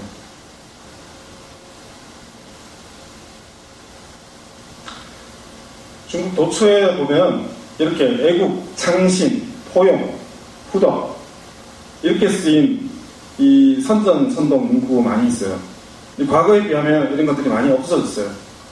시대가 변하니까 저런 걸로 이제 사람들을 뭐 소말해서 이제 선동시키거나 교육시킬 수 없다는 걸 중국 정부도 알지만 이게 시진핑 체제가 내세우는 네 가지 인민들의 덕목입니다. 애국이에요, 애국. 예전에는 애국이라는 게 사실은 이렇게 안 써놓고도 반드시 하는 거지만 애국은 바로 중화제국 중국몽하고 연결되고요. 창시는 어떻게 보면 박근혜 대통령 정부의 창조경제하고 비슷한 새롭게 모든 걸 계획하자라는 거고요. 그다음에 포용은 중국의 그 다민족 사회잖아요. 56개 민족이 있으면서 끊임없이 그 독립전쟁이 일어나잖아요. 소수민족들의. 과거에는 그 티벳이나 그 신장 지역에서만 사실은 그런 불미스러운 사건들이 있었지만 지금은 중국 전역으로 테러 같은 게 막 벌어지니까 저걸 통해서 소수민족들에 대한 동화 정책을 또 계속 합니다. 어떻게 보면 소수민족이라고 그 중국은 지금 거주 이전의 자유가 있지만 기차표를 사거나 고속버스를 탈 때도 다 우리식으로 따지면 주민등록증을 내야 됩니다. 거기에 이 표는 누구 거고 다 나와 있습니다. 통제를 하는 거죠. 근데 우리의 주민등록증 같은 그 거민증에 민족이 표시되어 있어요. 민족. 조선족, 나시족, 한족 다 돼 있어요. 그러니까 위험하게 보고 있는 티벳 장족 같은 경우는 소위 말해서 사전 검문 검색에서 거주 이전 못하게 표를 안 합니다. 베이징에서 정치 행사가 있을 때 티벳 사람들은 베이징을 못 들어옵니다. 통제를 하는 거죠. 아까 얘기한 온바오는 아시겠죠? 온바오나 샤오캉사이는 중국 사회가 지향하는 그런 거기 때문에 우리나라도 80년대 마이카 시대 이런 식으로 많이 했기 때문에 그런 점에서 보면 될 것 같고요. 이게 띠산저라고 하는 게 제3자인데요. 우리나라에서는 제3자가 사실은 그 남편과 아내 사이에 끼어든 제3자, 그러니까 노동운동에서의 제3자가 되는데 띠산저 문화가 아주 강범위하게 돼 있습니다. 일반인들도 돈을 조금 벌면 이제 그런 그 불륜 문화에 쉽게 접하고 중국에 왜 그 계획개방 이후에 술집들, 여자 있는 접대부가 있는 가라오케가 많았겠습니까? 외국인들 위한 건 아니거든요. 외국인들도 많이 이용했지만 중국의 부자들이 가서 돈을 쓰는 장소가 바로 그 KTV입니다. 현재도 많이 있어요. 그러니까 소득이 고소득화되면서 중국 사람들이 해외로 많이 나가서 돈을 쓰지만 내부에서의 어떤 이런 문제들은 아직까지도 좀 더 고급화되고 비밀화되고 있다고 보면 됩니다. 여기 보면 이 사진에 나온 주점 종업원 모집 광고입니다. 우리나라도 이런 게 많이 붙어 있잖아요. 그죠? 공단 지역 같은 경우에 많이 있었는데 이거는 공공연하게 버스 정류장에 붙어 있는 걸 제가 찍은 거예요. 여기 보면 하루 일수 800에서 1000위안. 그러니까 중국에서 이 당시가 한 달 월급이 800위안 정도였을 때 찍었거든요. 근데 한 달 월급, 일반 노동자들이 한 달 월급을 하루에 받을 수 있다. 얼마나 꿈이 솔깃한 그런 제안이에요. 그죠? 이거는 매일 청산한다. 한 달 만에 그 월급 주대 주면 돈 못 받으시잖아요. 하루하루 일해서 매일매일 주고, 그리고 연락할 사람은 이소저. 소저란 말을 우리가 많이 쓰죠. 샤오제라고 중국에서 많이 하는데, 지금은 중국 가서 어디 식당 같은 데 가서도 그 종업원 부를 때 샤오시에 부르면 화를 내고 안 부릅니다. 네, 샤오시에는 여기서 부르시 업소 여자들을 부르는 용어가 정착됐어요. 우리나라에서도 아가씨 하면 싫어하잖아요. 그죠? 근데 지금은 어떻게 부르냐? 그냥 식당 종업원인데 복무원이죠, 복무원. 부위엔. 아니면 좀 더 이제 그 사람 환심을 사기 위해서 미녀. 메인이 미녀 부르면 좋아요. 그렇다고 갖다 달라는 건 더 주지도 않겠지만, 샤오지라고 부르면 저 미친놈하고 그렇게 할 거고, 메인이라고 부르면 중국 문화를 좀 아는 사람이구나. 이렇게 생각하겠죠. 참조하시면 그런 것들. 이 축천 문화는 참 중국의 오래된 문화라고 볼 수 있는데, 사실 문화대혁명 기간에도 마오쩌둥을 비롯한 공산당 간부들은 다 이렇게 여자 문제가 있었어요. 그 마오쩌둥의 마지막 부인인 강청이 마오쩌둥의 네 번째 부인이었죠. 그죠? 근데 마오쩌둥 죽기까지 늘 자기 전용 열차를 타고 중국 전역을 돌았는데, 그 열차에는 늘 20명 정도의 여성들이 접대를 했었어요. 당성이 강하고 무엇보다 외모가 뛰어난 여자들이 비서 역할을 한 거죠. 문화대혁명 때 가장 먼저 숙청된 류샤오치 주석 같은 경우도 부인하고 결혼이 아마 세 번째가 아마 될 겁니다. 그럴 정도로 중국에서는 그런 결혼을 몇 번 하거나 저렇게 해서 얼라이를 갖는 게 금기시 되거나 부정적으로 보는 일은 아니에요. 당연하다. 그런 거죠. 두 번, 세 번 결혼식 합니다. 중국에서. 우리나라에서는 재혼할 때 결혼식은 사실 잘 안 하고 가장 친한 사람들이나 가족들이만 하죠. 근데 중국에서는 재혼도 성행하고 있어요. 자, 이제 부자 얘기 좀 해볼까요? 나라가 부강해지면서 개인 부자도 많이 일어나죠. 중국이 초기에는 부자가 된 케이스가 어떻게 되냐면 개인 부자보다는 국유기업이나 국영기업들을 개인이 아니라 사실은 당의 고위 간부 혹은 그 관계자들 이를테면 장점의 가족들은 한 어떤 그룹들을 만들고 있죠. 그런 사람들 부자가 됐어요. 근데 지금은 부자가 개인들입니다. 독창적인 아이디어를 가지고서 중국 시장을 선점하면 글로벌 시장에서 절반을 차지한 거예요. 그만큼 중국이 소비 시장으로서의 어떤 파이가 컸었기 때문에 그렇게 가능한 거죠.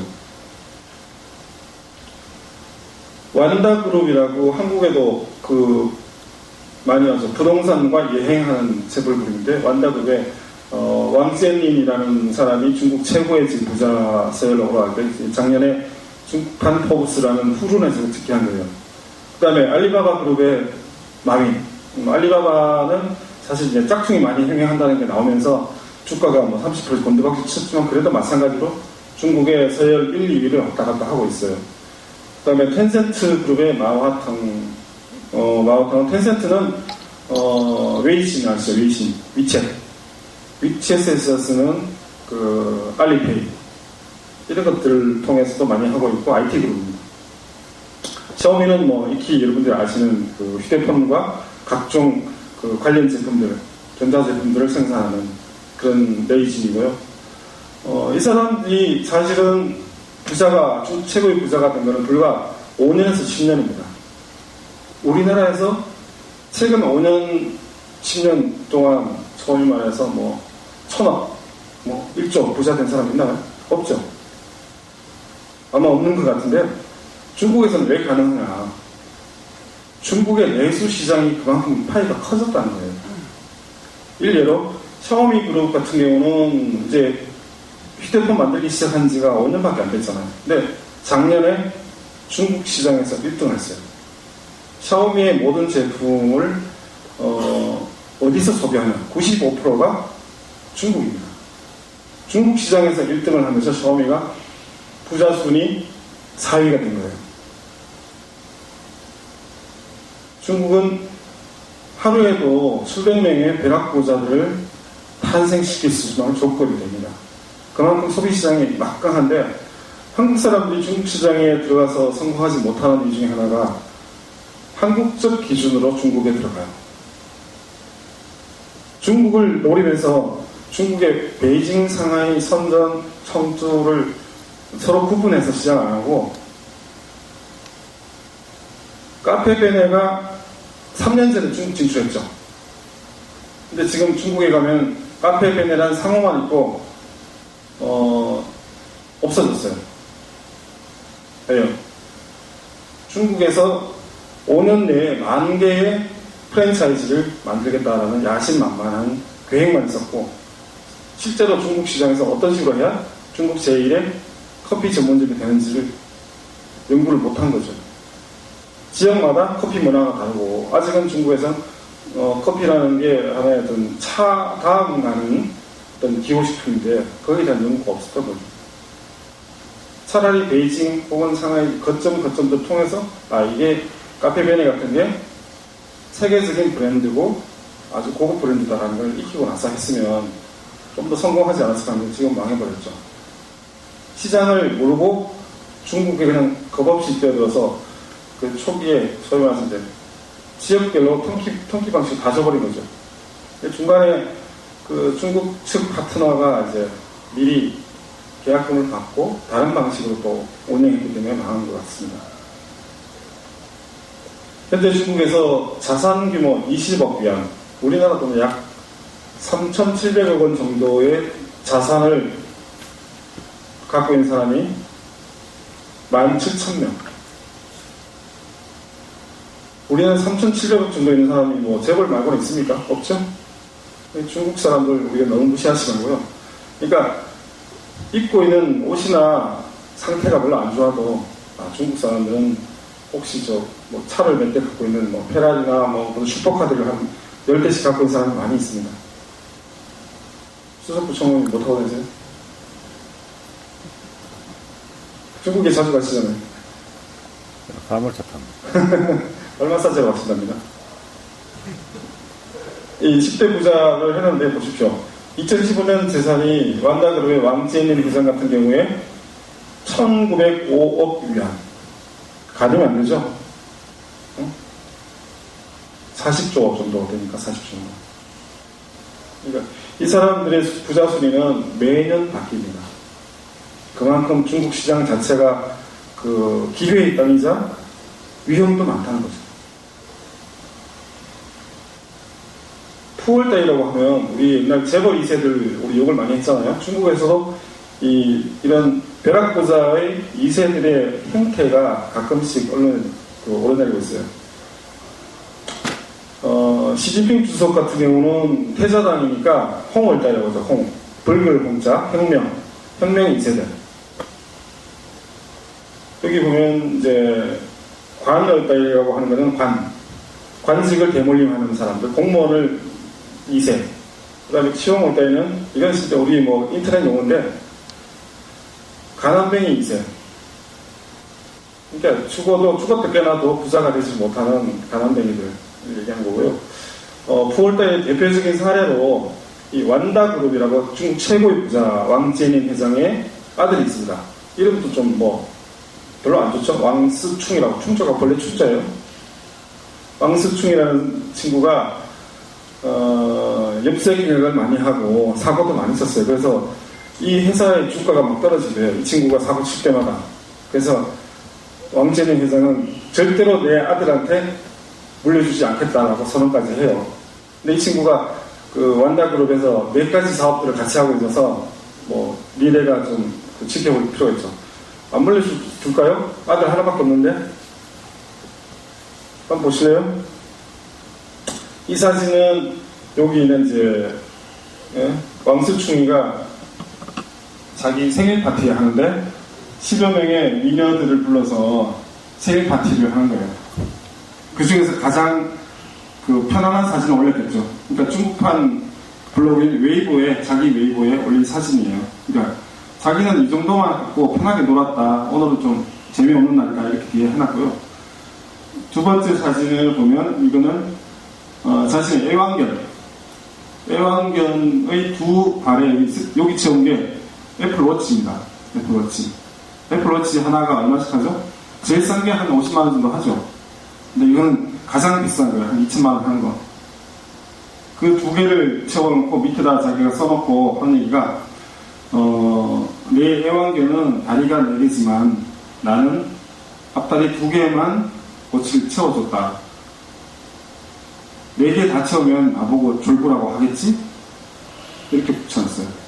뭐 우리가 보기에는 좀 웃기는 의미로 하지만 자기 딴에는 나는 그렇게 졸부 생각은 안 한다라고 하지만 하여튼 웃기는 짓인 거죠.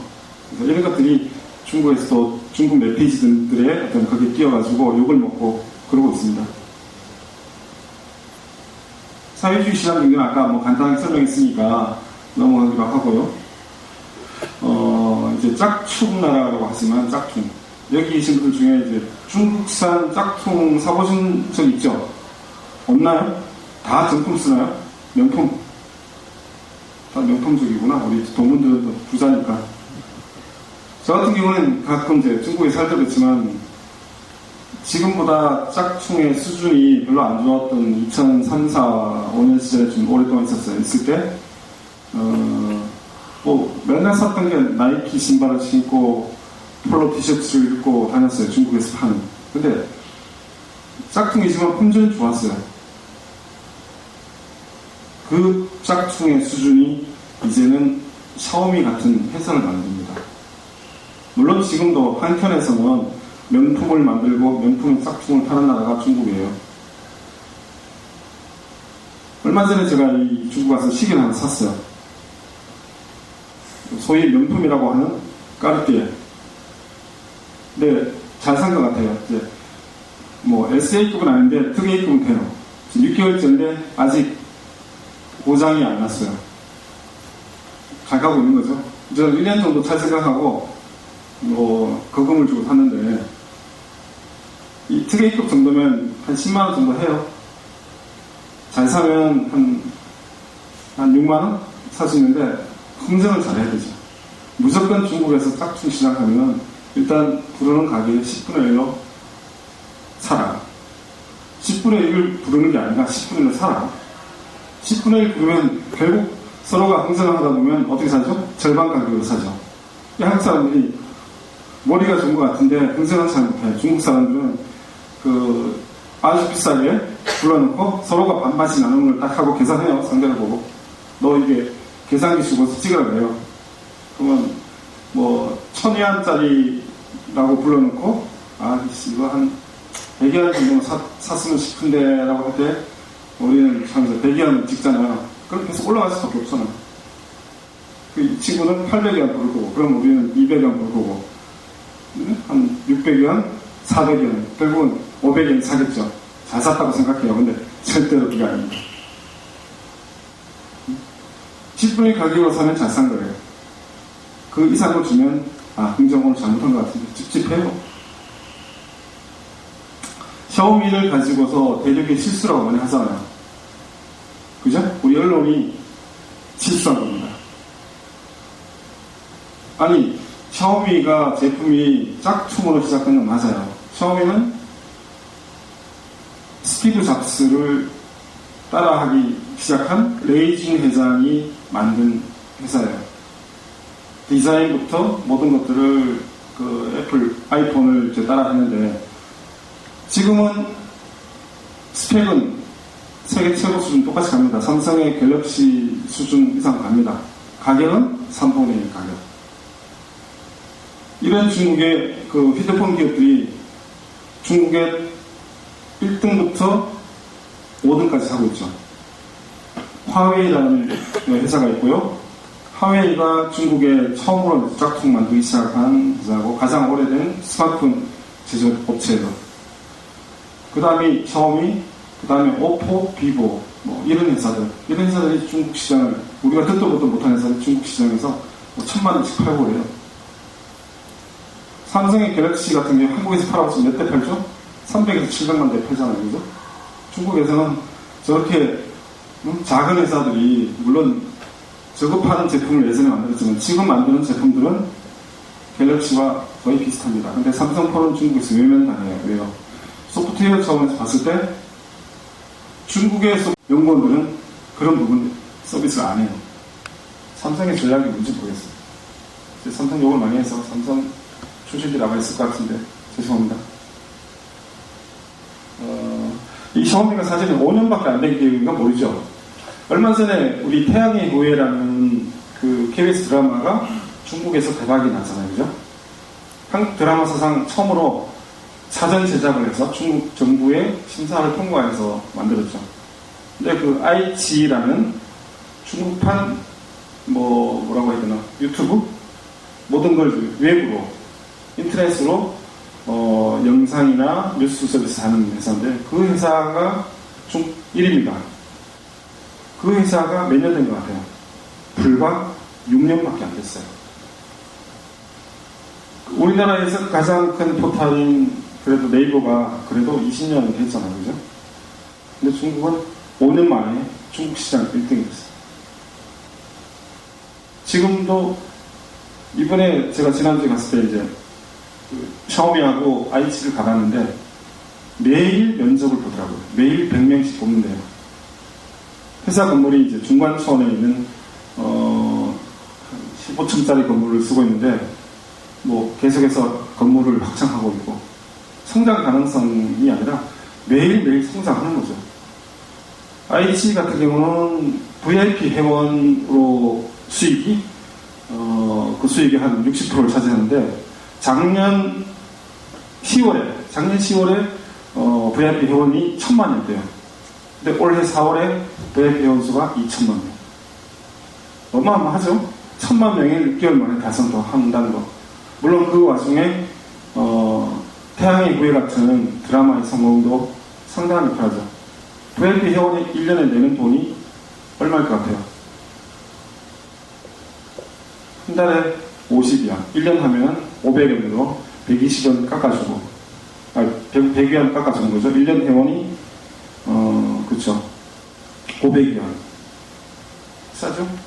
1년에, 소위 말해서 이제 우리 돈으로 한 10만원 정도 내면, 1년 회원도, 그, 아이치 나오는 모든 컨텐츠를 볼 수 있는 거죠. 우리나라는 너무 비싸요. 뭐, U+나 아니면 SK나 아니면 저기 KT를 쓰면 방송사마다 돈 따랐다고 내거나 뭐 하잖아요. 공중파는 10,000원이고 또 이런 식으로 하니까 너무 비싸죠? 콘텐츠 시장이 너무 좁아서 그런 것 같아요. 중국은 뭐 했다 하면 1000만, 2000만원 금방이고 좀 있으면 1억 명 정도 될 거 아니에요. 우리나라에서 어떻게 1억 명이 가능해요? 여기 보면 샤오미 있구나. 샤오미의 어떤 물류센터에 적혀있는 구호를 제가 때문에 놨는데 샤오미 물류는 당신 앞에 있고 비가 오나 뭐 바람이 부나 이거 같이 당신의 유전과 같이 할 거다. 그리고 우리는 광속으로 배달한다. 중국의 물류는 대단합니다. 제가 이제 중국판 알리바바의 그 소매상인 그 타오바오를 제가 가끔씩 이용하는데 중국에 갔을 때 한 일주일씩 있으면 베이징에 이제 가족이 사는 집이 있으니까 거기서 뭐 샤오미 폰도 사보고 뭐 액세서리도 사고 하는데 보통 보면 공장이나 대리점이 광동성 선전에도 있고 산동성에도 있고 베이징에도 있는데 이틀 이상 걸리지 않아요. 근데 대부분이 물류비를 거의 안 받거나 1마오나 5마오 정도로 받아요. 5마오가 얼마죠? 5마오가 80위안. 그죠?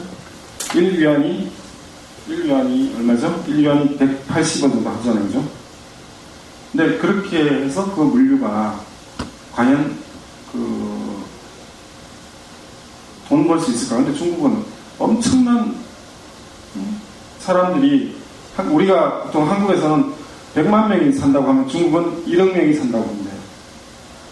물류혁명은 시장이 만들어주는 것 같아요. 근데 광동성에서 베이징까지 어떻게 이틀 만에 오냐? 그건 신기해요. 비행기 타고 와야 된다는 거죠? 그래야 이틀 만에 오잖아요. 근데도 비행기 타고 와도 그 배송료는 거의 안 받거나 정말 조금만 받는 거예요. 그런 거 가능할까요? 우리는 택배비 하면 너무 비싸잖아요. 반송할 때는 더 비싸잖아요. 거의 반송할 때 돈 안 받아요. 반송도 해봤어요. 중국이 실용주의입니다. 실용주의. 우리보다 훨씬 더 많은 면에서 앞서가는 게 실용주의예요. 명분보다도 현재에 있는 가장 적합한 제도와 방법으로 살아가고 그걸 적용시킵니다. 또 보실게요. 이거 좀 이따 보고요. 위챗이라고 우리도 많이 쓰잖아요. 그죠? 중국판은 카카오톡인데 중국의 인터넷 인구가 6억 명이라고 한 게 한 재작년쯤인데 지금은 한 8억 명이라고 얘기해요. 근데 그 중에 6억 명이 위챗을 씁니다. 중국에서는 위챗을 웨이신이라고 하죠. 엄청난 거죠. 그러니까 웨이신을 통해서 중국 사람들과 사귀고 대화하고 또 요즘 중국 사람들은 춘절 때나 아니면 생일 때 위챗페이 홍바오를 많이 줘요. 저도 뭐 저기 위챗에 이제 중국 친구들한테 받은 그 봉투를 받은 게 해서 뭐 보통 3위안, 5위안씩 받아서 한 20위안 정도가 있는데 저걸 통해서 중국 사람들이 서로 이제 적을 나누는 거죠. 근데 이 위챗, 알리페이, 텐센트하고 삼성페이, 뭐 카카오페이 있지만 시장을 갖고 있는 이곳이잖아요. 삼성이 먼저 앞서는 기술로 삼성페이니 뭐 하지만 결국 세계 시장에서 별로 알려지지 않았잖아요. 기기가 따로 있어야 되고. 근데 한번 보세요. 이 그림이 뭐죠? 과일이죠. 과일. 중국의 노점상입니다. 노점상. 길거리 노점상에서 이 포도죠. 이거는 망고. 노점상에서 위챗으로 결제를 합니다. 여기 QR코드 있죠. 계산된 자기가 살 거 이렇게 달아서 파고 그리고 이 QR코드 찍으면 자기 위챗 결제 계좌에서 돈이 지불됩니다. 이 중국 노점상의 실상입니다. 이게 이번 달에 찍은 겁니다. 길거리에서. 우리나라에서는 가능해요? 여기 선릉역 앞에 보니까 그 뭐죠? 노숙자 출신들이 하는 거 있잖아요. 빅 이슈. 그죠? 한 권에 4,000원인가 5,000원 하는 거를 갖고 거기 써놓은 거 있더라고. 신용카드 결제 가능합니다. 신용카드를 쓰기도 해요. 근데 중국은 바이패스로 갔어요. 우회하고 바로 직행을 합니다. 중국은 신용카드 사회가 정착이 안 됐어요. 13억 명이 뭐 그 신용조회도 할 수 없을 뿐더러 경제 발전이 급속도로 되다 보니까 일부에서는 신용카드를 쓰고 일부에서는 안 쓰죠. 중국 출장을 가면은 현금을 많이 가져가죠. 왜? 신용카드가 안 되는 데가 더 많으니까. 그래서 중국 사람들은 신용카드를 쓰는 거는 서로 사실 잘 안 믿어요. 신용카드 가짜 많으니까. 돈을 주면 돈을 다 이렇게 만져보고, 응? 100위안짜리가 제일 많으니까, 가짜가 많으니까. 100위안짜리 보면 마오쩌둥의 그 옷깃을 보면 거기에 이제 결이 있어요. 그 결을 보면 진짜 가짜를 확인해요.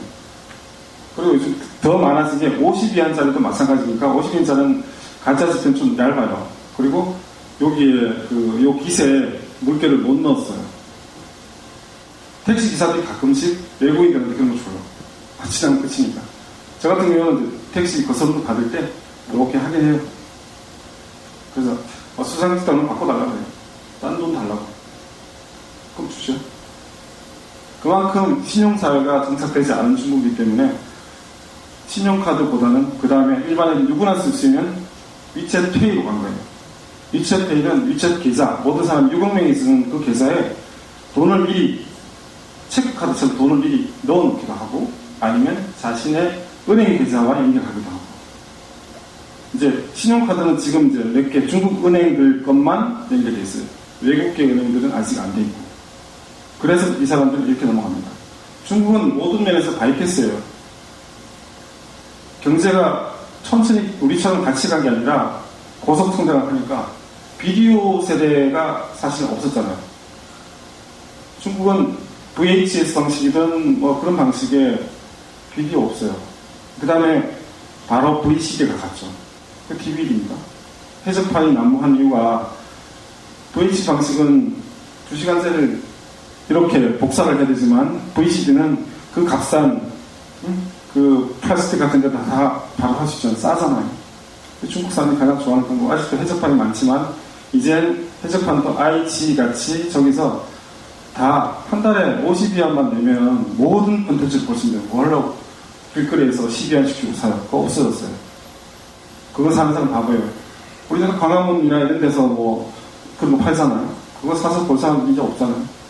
인터넷에서 다 볼 수 있고 한데, 그죠? 이게 지금 현재 중국을 보여주는 바로 실용과 겁니다.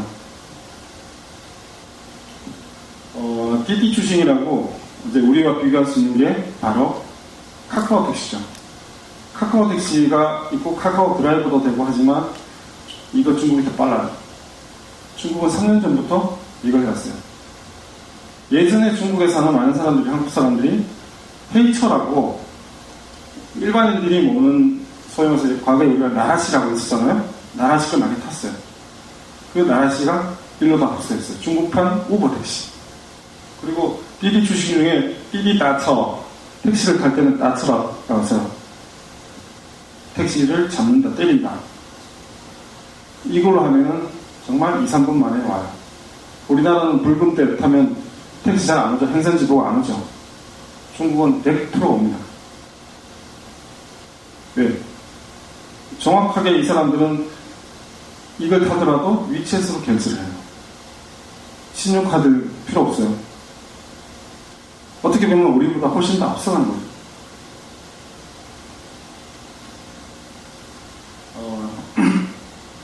좀 시간이 많이 돼서 이제 마지막으로 중국몽이라는 처음에 얘기했던 그 부분을 다시 한 번 더 보죠. 부정적인 이미지만 갖고 있던 중국이 진짜 많이 달라졌어요. 우리가 몰랐던 부분들을 눈여겨본다면 지금까지 봤던 그 중국이 아닌 G2 이상의 나라가 되지 않을까. 그 속에 들어가서 사는 사람들도 잘 몰라요. 우리 한국 사람들. 한국 사람들은 주재원을 하든 사업을 하든 중국에서 뭘 하는지 술집을 가고 골프를 치고 택시를 타고 여행을 해요. 근데 정작 중요한 중국 사람들하고 만나지를 않아요. 중국 사람들이 뭘 생각하는지 중국 언론에 나오는 시진핑 주석의 동향을 보면 중국 체제를 알까요? 일부러 알 수 있겠죠. 중국 서민들이 있는 시장에 들어가서 직접 같이 위챗으로 결제를 해보고, 그죠?滴滴다처를 통해서 중국 택시를 타고, 또는 과거에 헤이처 대신 이제 한국 아줌마들이 중국에서 아직도 헤이처를 타요. 중국 사람들 헤이처 안 타요. 이걸 다 나오는데 버스까지 있어요. 그러면 중국몽이 과연 중화제국의 부활인가? 그건 좀 생각해봐야 돼요. 정치 체제가 지향하는 바는 아마도 중화제국을 복원해서 세계를 이끄는 그런 지도적인 위치에 가고 싶어 할 겁니다.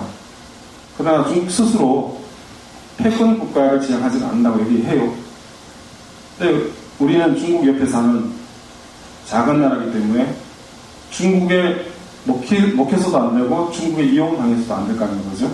지금까지 운이 좋아서 우리나라가 어쨌든 한 30년 동안 중국보다 앞선 경제 또는 선진국 비슷한 모습으로 했지만 이제 그런 모습으로 중국을 봤을 때 우리는 언젠가는 중국의 판판이 깨질 겁니다. 이런 중국의 다양한 모습들을 우리가 다시 한 번 더 확인하고 그런 다음에 중국에 한번 여행 가보십시오. 보는 만큼 달라져요. 한국에서도 위챗 페이 결제할 수 있게 연결 계좌가 돼요. 타오바오 가입을 한번 해보시고 중국의 호텔 같은 거에 한 3일 정도 있으면 거기서는 실제로 올 수 있잖아요. 한국에 오는 거는 해외 물류니까 좀 시간이 걸리지만 직접 한번 경험해보면 중국이 달라버릴 겁니다. 여기까지 강의를 마치겠습니다. 질문이 있으시면 시간은 없지만 한두 가지만 받겠습니다. 하십시오. 개인적으로 또 저녁 시간도 있으니까 기대하시고요. 네, 고맙습니다.